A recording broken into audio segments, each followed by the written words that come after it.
Irmãos e amigos, a paz do Senhor. Eu quero agradecer a Deus por mais uma vez estarmos aqui para juntos estudarmos a sua palavra. Quero agradecer você que tem cooperado e colaborado nesse canal. Eu sou o presbítero José, o canal é Semeando a Boa Semente. Se inscreva, deixe o seu comentário, a sua opinião e sugestão e deixe o seu like. Não esqueça de ativar o sininho para os vídeos ser notificado a você. Queridos, a semana passada não foi possível colocar o vídeo no canal. Houve um contratempo. Até gravei o vídeo, mas não foi possível colocar no canal. Então, mas eu quero fazer uma menção rápida desta lição, que é a lição de número 10. O nosso estudo é da revista da editora Betel e o tema desse trimestre é Semeando a Boa Semente. É o Sermão do Monte. A ética, os valores e a relevância dos ensinos de Jesus Cristo. E a lição de número 10, eu vou fazer apenas um comentário sobre ela, porque ela é de suma importância. E exatamente o comentário que eu vou estar fazendo, rápido e bem resumido, é a respeito da ansiedade. No tópico de número 1, na abertura do tópico, está escrito assim: o alvo principal dos princípios ensinados por Jesus Cristo é mostrar que a ansiedade é desnecessária e que não devemos permitir que o órfão do dia de amanhã desequilibre as estruturas das nossas vidas. Então, nos dias atuais, é quase impossível não se ouvir sobre ansiedade. Nós vivemos uma decadência ou um declínio moral de todos os aspectos, de todas as dimensões, descaracterização dos princípios, mas vivemos uma escala de degrau a degrau decrescente em que diz respeito aos resultados, às nossas expectativas. E quando isso acontece, nós aplicamos, nos esforçamos e projetamos. E quando não vemos os resultados, gera em nós decepção, frustração. E daí vem o auge, que não há mais escala em que diz respeito à classe social. É o adulto, é a pessoa que nós podemos classificar como experiente, é o jovem, é o adolescente, é a criança. Todos vivem debaixo de uma pressão de conquista, de projetos, de expectativa, de sonhos, uma corrida de todos. Mas nesse meio existem as decepções e as frustrações, o desespero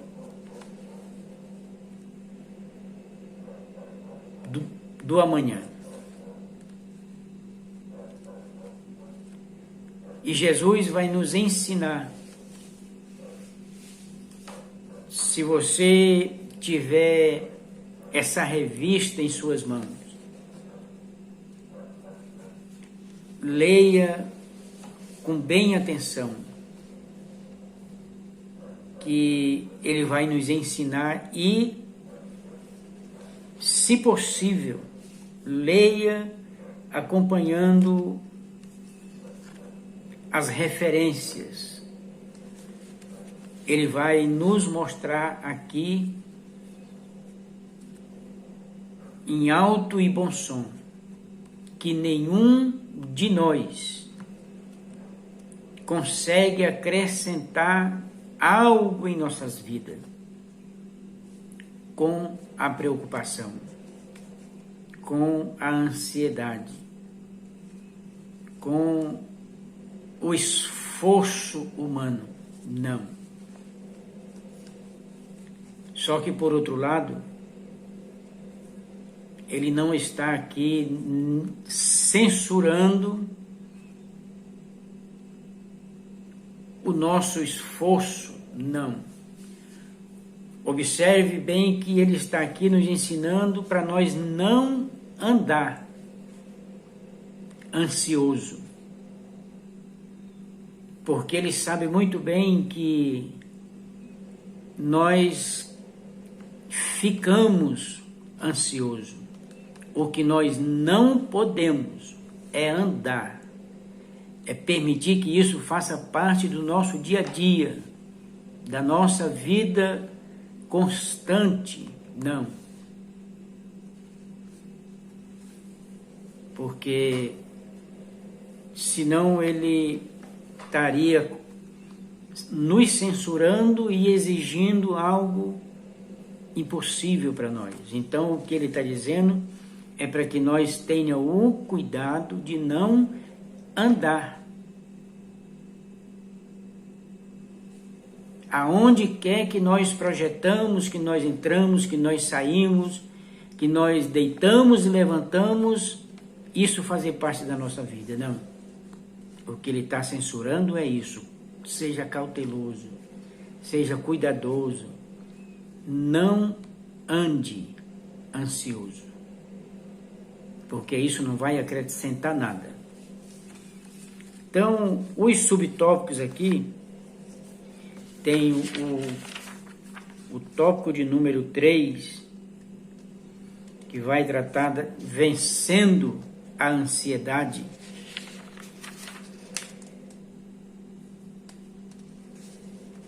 (3.3) ele finaliza dizendo o subtópico que basta a cada dia o seu mal. Então, o comentarista, em cima dos versos que ele leu, que ele aplicou nessa revista,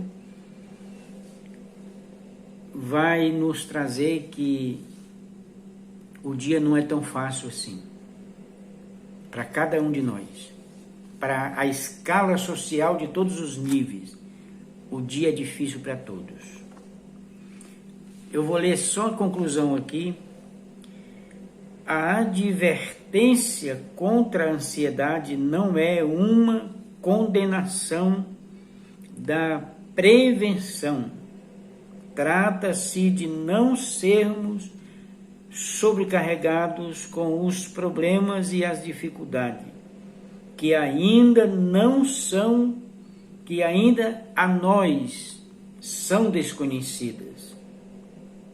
Em todo o tempo devemos confiar nos cuidados e na provisão de Deus, necessário para cada dia. Então, querido irmão e amigos, procure ler essa lição acompanhando as referências, porque vai ser de grande valia, de grande relevância para a sua vida. Agora nós vamos para a lição que vai ser dada no dia 11 de setembro de 2022. O tema: a relevância do discernimento. O nosso texto áureo está em Tiago, capítulo 1, e o verso de número 5, que nos diz assim: e se algum de vós tem falta de sabedoria, peça a Deus, que a todos dá liberalmente, e o não lança em rosto, e ser-lhe-á dado. Verdade aplicada: precisamos da constante ajuda do Espírito Santo para agirmos e nos relacionarmos com discernimento e equilíbrio. Objetivos da lição são 3. Primeiro, ensinar a discernir entre o certo e o errado. Segundo, mostrar como a hipocrisia é cega e injusta. E terceiro, destacar a santidade e a riqueza do Evangelho. São 3 tópicos bem interessantes. E eu vou tentar não me prolongar muito, mas alcançar os objetivos. Os textos de referência está em Mateus, capítulo de número 7, do verso 1, 2 e 3, 4 e 5. O verso de número 5, ele diz assim: hipócrita, tira primeiro a trave do teu olho, e então cuidarás em tirar o argueiro do olho do teu irmão. O princípio aqui é que eu tenho que estar bem para poder ajudar alguém. E esse bem aqui é em toda a dimensão que eu deva me encontrar. Na minha conduta, no meu caráter, emocionalmente, psicologicamente e moralmente. Então, antes de nós virar essa página para ir para os tópicos, o princípio aqui não é olhar para o outro, é olhar para mim. É você se examinar. É disso que vamos tratar.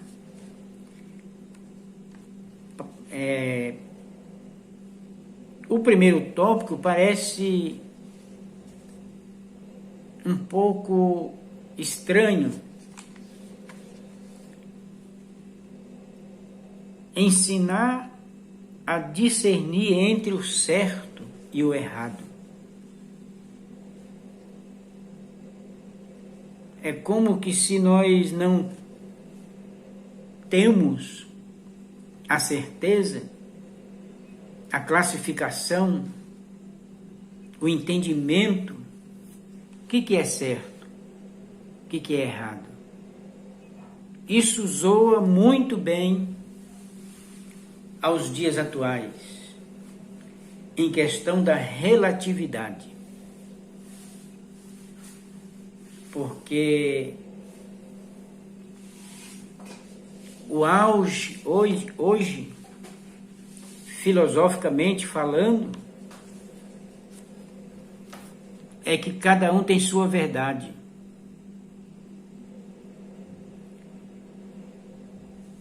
Então aqui nós precisamos entender que, independente do ângulo filosófico, o mundo espiritual ele vai muito além.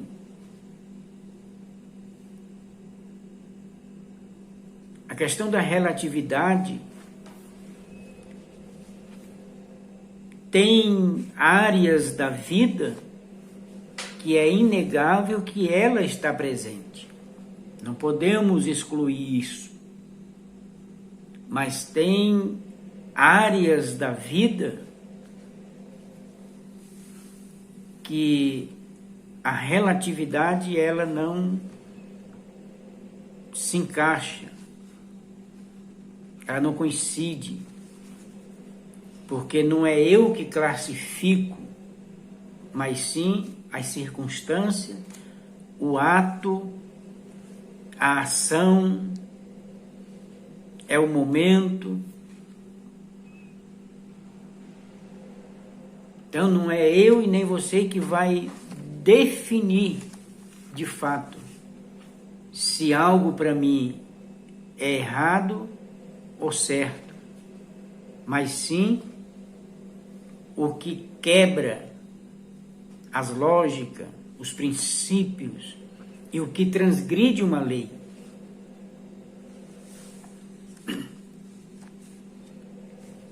Então, quem vai definir o que é o certo e o errado é um parágrafo estabelecido numa lei.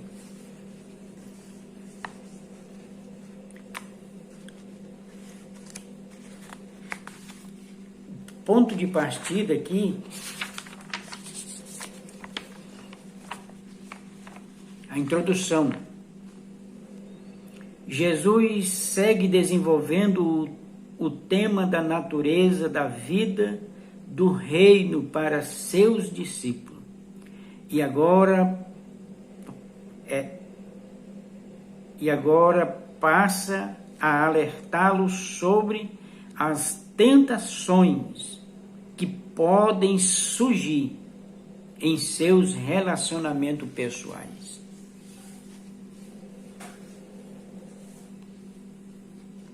Então, observe, aqui aplica-se primeiramente aos seguidores de Jesus, aos seus ouvintes, aos seus súditos, aos seus discípulos. Se Jesus trouxe e deixou a finalização desse sermão, conhecido amplamente, com profundidade de princípio, para falar aos seus discípulos em que diz respeito a esse tema é porque ele percebeu que era importantíssimo. Quem não está sujeito às tentações. E aqui vai tratar de julgamento. Como eu vejo o outro. Mas antes de eu olhar para o outro, eu tenho que olhar para mim. E deixa eu falar algo aqui para nós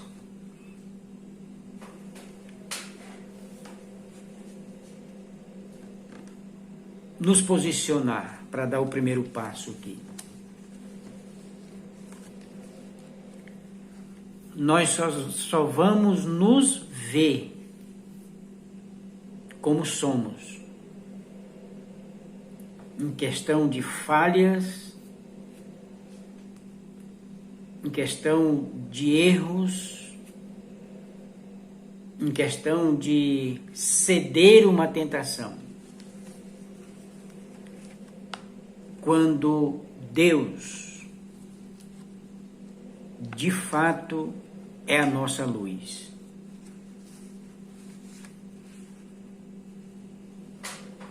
Se Deus tornar a nossa luz, nós vamos aprender a nos ver nele. Ele é o nosso espelho. Porque João, ele vai dizer, se andarmos na luz, como ele está na luz, verdadeiramente somos filhos de Deus.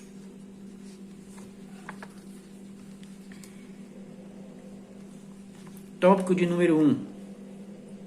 Discernindo entre o certo e o errado. Comumente, as mesmas características que os aborrecem, que nos aborrecem, nos outros são a que temos. Jesus nos ensina que devemos examinar nossas motivações e nossa conduta em vez de julgar o próximo. Observe, esse texto aqui é bem interessante. O que você julga o outro, você já se pegou fazendo? É aqui que o comentarista está abrangindo ou dando o primeiro passo. Comumente, as mesmas características que nos aborrecem nos outros são as que temos. Você já parou para observar isso? Um exemplo simples aqui para nós entender isso aqui.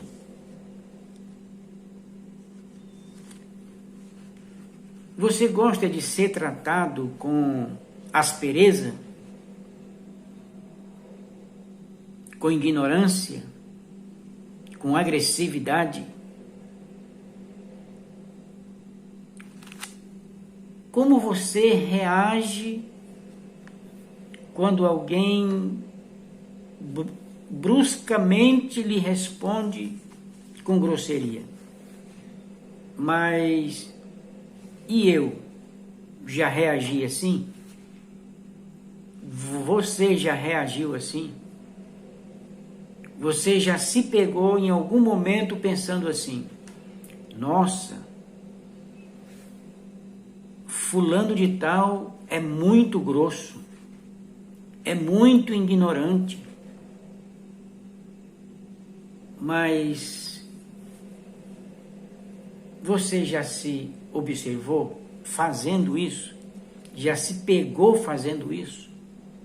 Observe que ele está dizendo aqui que o que eu julgo no outro, muitas vezes, é o que eu pratico.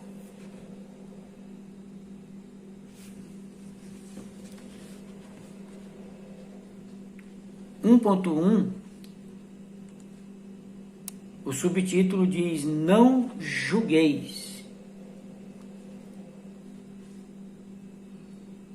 Jesus dedicou um espaço considerável para condenar os líderes religiosos por sua hipocrisia, que os levava a uma aparência externa de justiça para serem elogiados pelas pessoas.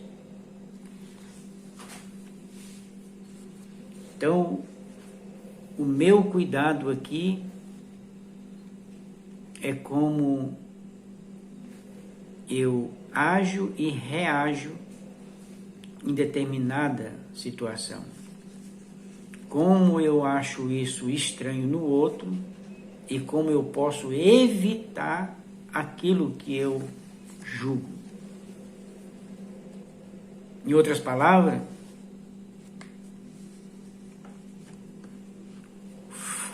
faça com o outro o que você gostaria que fizesse com você.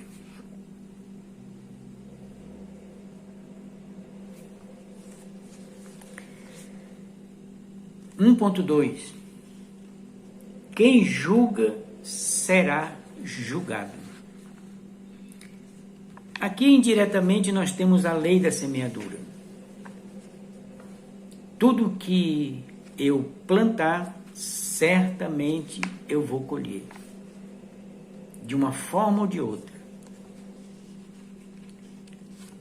A exigência de Jesus aqui é que seus discípulos não sejam inclinados a julgar e a censurar.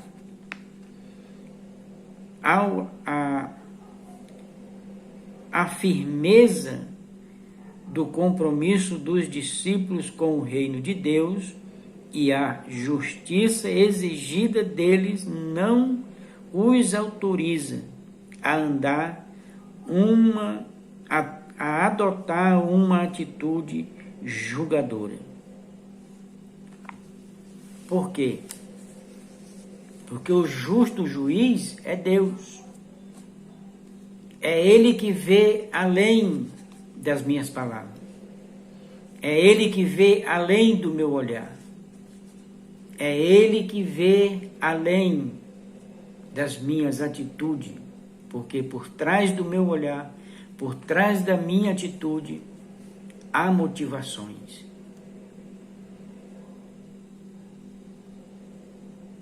Há um porquê. Eu posso fazer algo para esconder. Eu posso julgar algo em alguém para justificar os meus atos. Eu posso achar ridículo ou feio o que o outro faz. Mas se eu me observar, de repente eu posso me pegar fazendo a mesma coisa.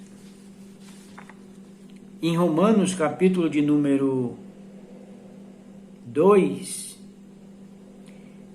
vai dar uma alusão disso. Você pensa porque você julga o outro, está livre do julgamento? Leia lá, Romanos capítulo 2, do 1 ao 5. Você vai encontrar essa advertência, admoestação.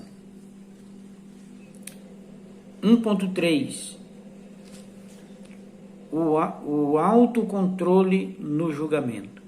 O texto indica que a prática que Jesus proíbe era habitual e se realizava entre os judeus. Aparentemente, algumas pessoas têm uma necessidade psicológica de descobrir e divulgar defeitos em outras pessoas. Ninguém pode evitar formar uma opinião sobre outras pessoas e práticas, desde a infância. Aprendemos a importância de distinguir entre o bom e o mal, o belo e o feio, certo e errado. Ser capaz de analisar criticamente um objeto, ou seja, distinguir objetivamente entre os elementos, virtudes, características,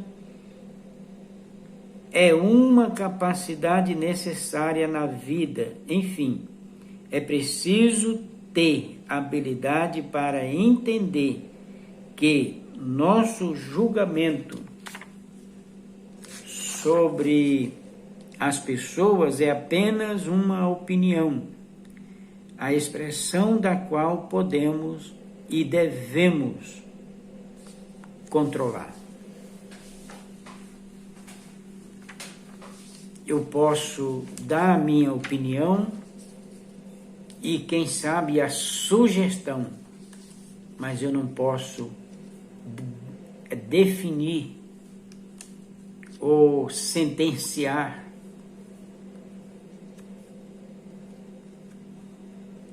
ou julgar uma causa, um ato, uma conduta. Isso cabe a Deus. Agora, para mim, eu posso me policiar, eu posso me examinar, eu posso me observar.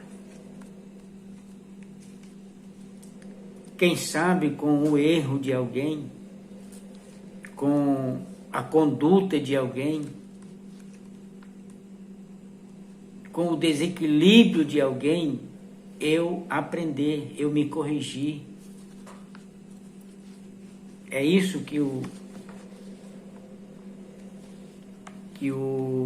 comentarista está tentando passar para nós. O ponto 2, discernindo a natureza das coisas. Jesus nos ensina que o homem só pode ver o exterior e, portanto, não pode entender o que está na mente e no coração de outro.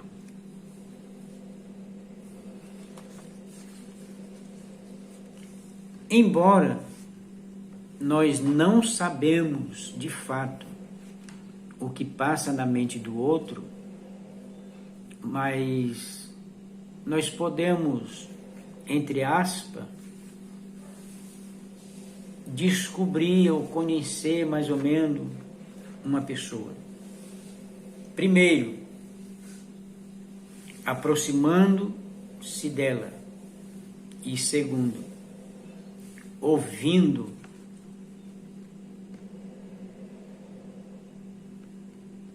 como ela se expressa, porque Jesus vai nos acender uma lâmpada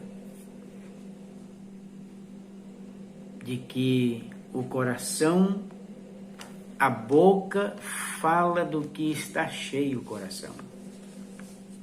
Então, se o meu coração está cheio de paz, vive em equilíbrio, está leve, dificilmente eu vou ser uma pessoa agressiva, eu vou ser uma pessoa julgadora dos outros, eu vou ser uma pessoa ranzinza, quem sabe até alterada em palavras, mas se eu ando com o coração subcarregado, pesado, rancoroso, irado, dificilmente as minhas palavras não serão agressivas.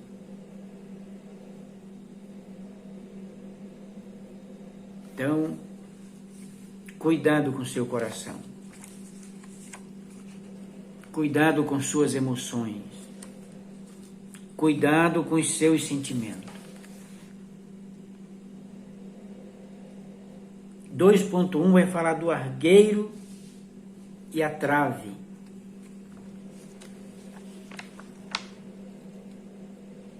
No final desse subtópico aqui diz assim: Jesus nos diz que é errado ajudar um irmão a tirar um cisco do olho. Errado é uma pessoa com uma viga no olho oferecer ajuda. Isso é hipocrisia. Simplificando aqui, como eu posso julgar um ato errado de alguém ou injusto se eu ando errado ou ando na injustiça?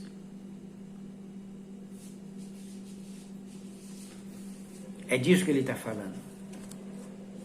Primeiro eu tenho que ser reto, ser justo, ser coerente, ser prudente, para poder dar uma opinião, uma sugestão ou corrigir alguém.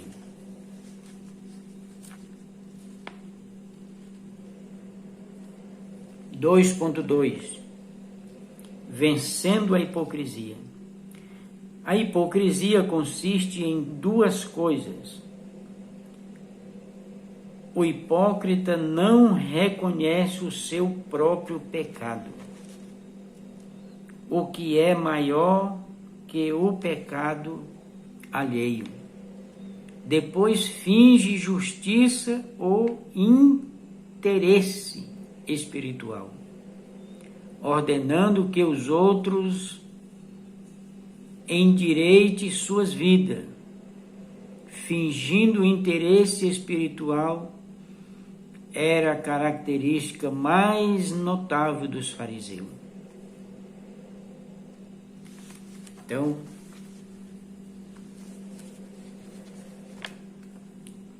é um grande alerta para nós.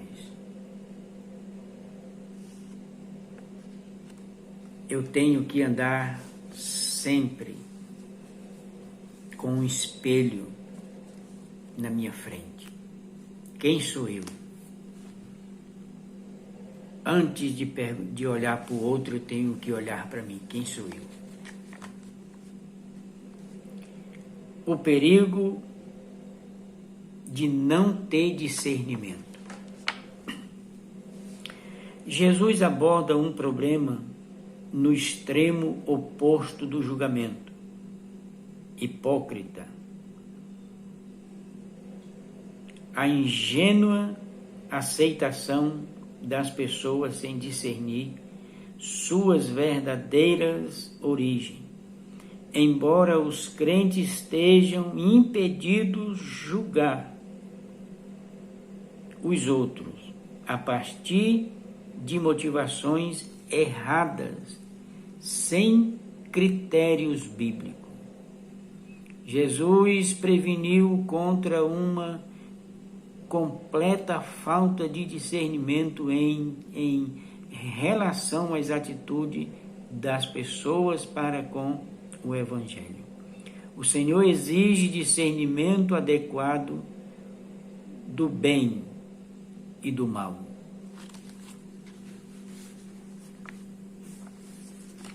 Para nós entender o que é errado, o que é certo, o que é bom e o que é mal, eu tenho que conhecer os princípios do reino de Deus. Eu preciso conhecer o caráter de Deus. Eu preciso conhecer a santidade de Deus. A partir desse princípio, eu posso ter em mãos uma ajuda para, no mínimo, analisar. Porque se eu conhecendo os princípios, a justiça, a retidão e o caráter e a conduta de Deus, eu posso pedir para Ele: Senhor, me ajuda a viver isso, para que quando eu viver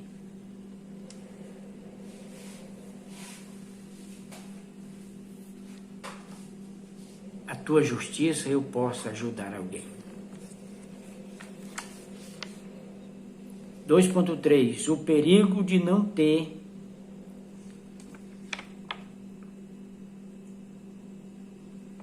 o discernimento. É um perigo muito grande.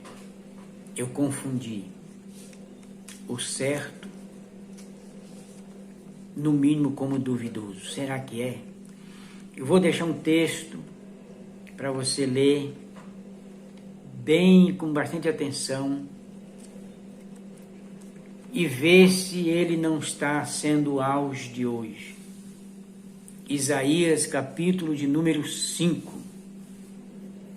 do número 18 ao 25.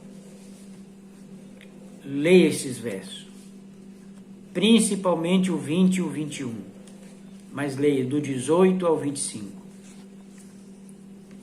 E você vai perceber ali que hoje, como as coisas estão invertidas.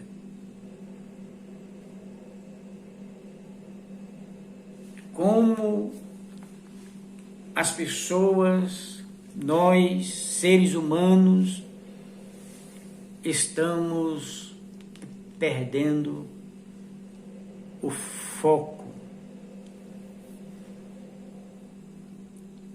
nas ações,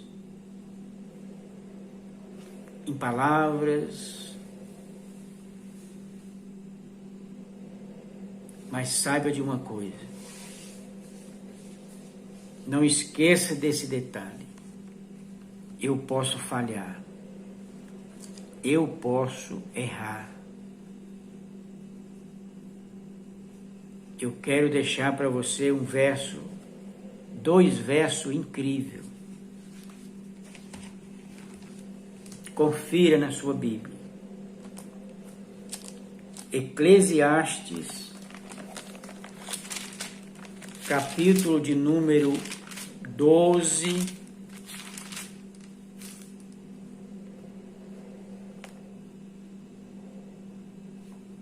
o verso 13 e o verso 14. Repetindo, Eclesiastes, capítulo de número 12, o verso 13 e o verso 14. Leia, medite nesses versos.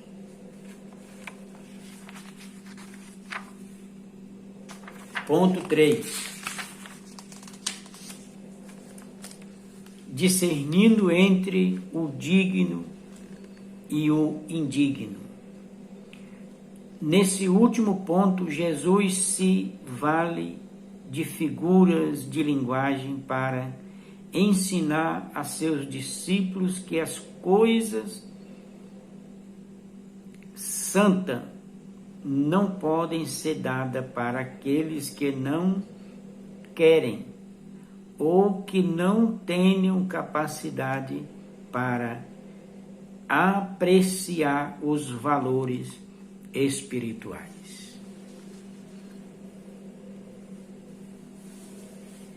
Aqui ele vai fazer menção os cães no 3.1. No 3.2, os porcos.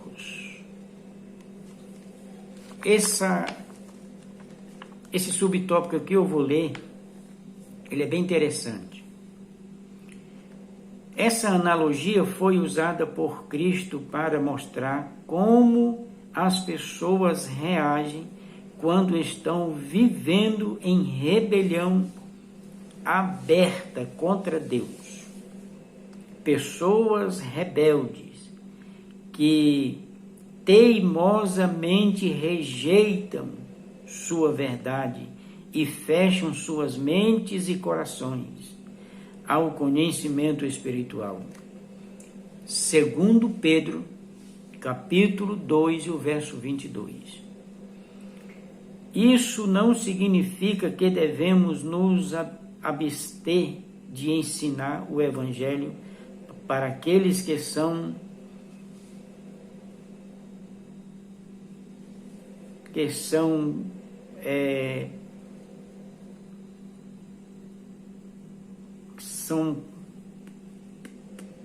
pares da sociedade.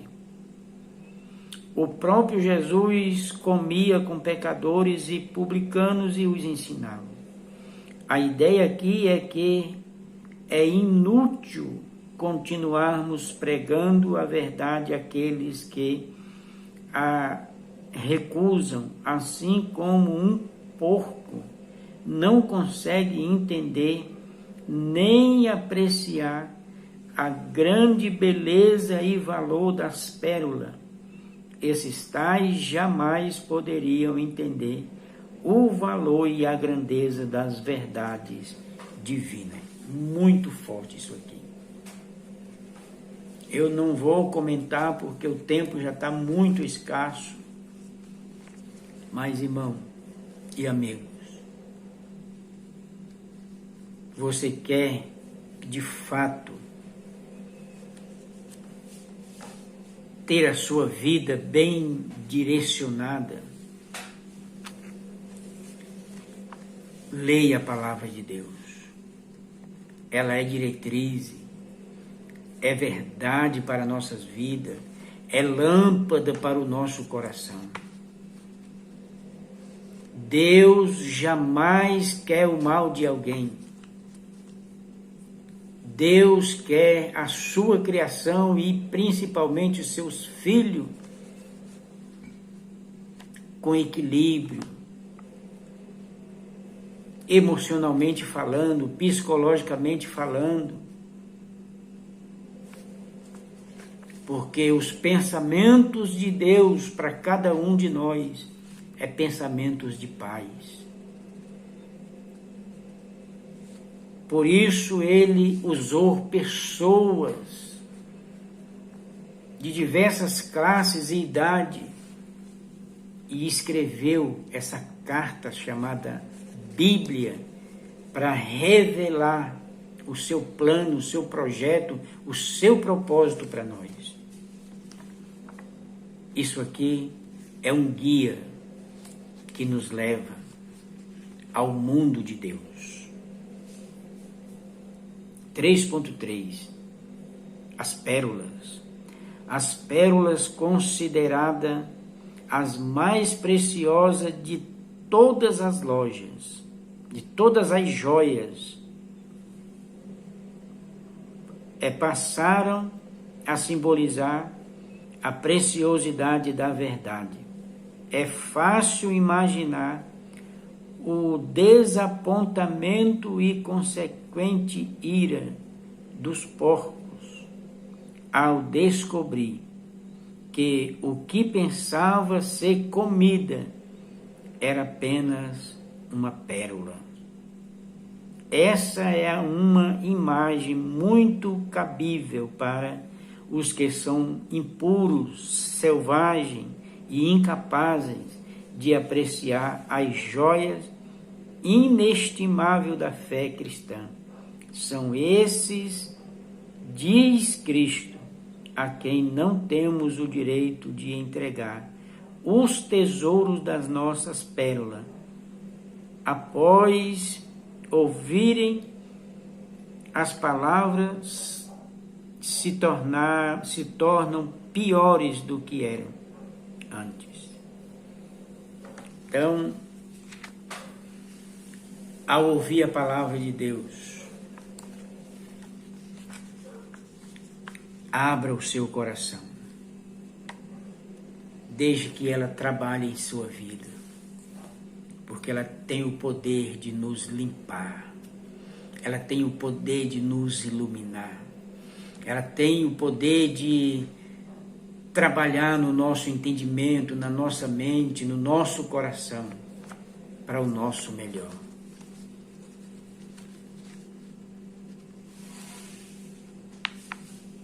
Porque a Bíblia vai nos dizer, sem a paz, sem a santidade, ninguém verá o Senhor. Conclusão: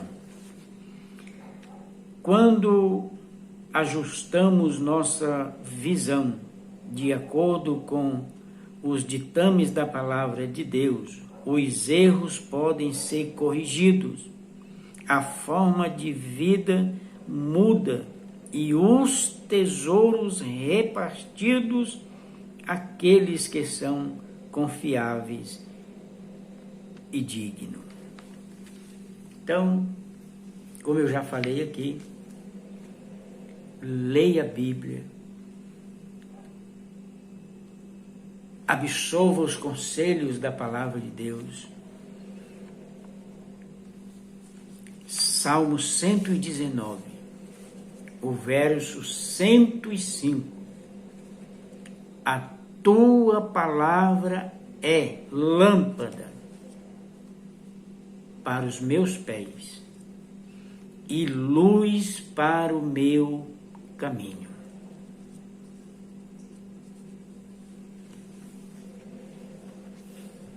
Deus nos abençoe.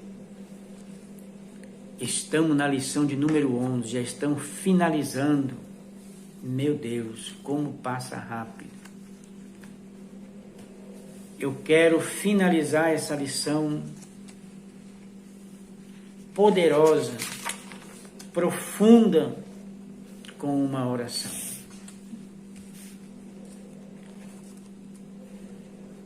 Senhor, em nome de Jesus, ao estudar a Tua palavra com profundidade, que fala a nossa alma, ao nosso entendimento, ao nosso coração, Senhor, que aqueles que vão ouvir esse estudo e acompanhar na Tua palavra, que possam ser alcançados com Tua lâmpada, com Tua luz, com o Teu Espírito Santo, que essa palavra venha a despertar-nos, não para olhar para o outro, mas para olhar